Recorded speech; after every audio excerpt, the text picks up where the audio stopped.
మకర రాశి వారు ఈ వారం కష్టానికి తగినటువంటి ప్రతిఫలాలను పొందుతారు. వివిధ రూపాల్లో బాధ్యతలు కూడా పెరుగుతుంటాయి. నిర్మాణ రంగంలో ఉన్నటువంటి వాళ్లకు, అలాగే ఇనుమును వ్యాపారంగా నిర్వహించేటటువంటి వాళ్లకు ఈ వారం మంచి మంచి లాభాలు కూడా కలిసి వస్తాయి.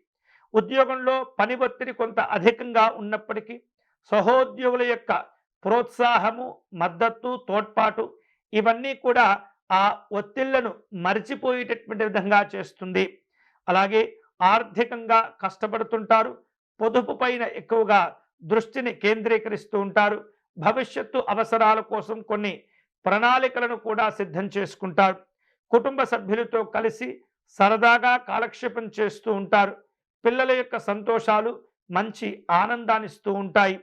జీవిత భాగస్వామి యొక్క ఆరోగ్య విషయాల్లో తప్పనిసరిగా జాగ్రత్తలు తీసుకోవాలి.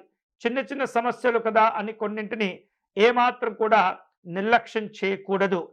ఈ వారం విద్యార్థులు ఎక్కువగా కష్టపడవలసినటువంటి వారం. ఎంతో కష్టపడితే కానీ ఫలితాలు పొందలేరు. అలాగే ఏమాత్రం కూడా నిర్లక్ష్యంగా ఉన్నా సరే వచ్చేటటువంటి ఫలితాలన్నీ కూడా సాధారణంగా ఉంటాయి. ఈ వారం ఈ మకర రాశి వారు ఆరోగ్య విషయాల్లో కొంత జాగ్రత్తలు తీసుకోవాలి. మోకాళ్ళు లేదా కీళ్ళ నొప్పులతో బాధపడేటటువంటి సూచనలు కనిపిస్తున్నాయి.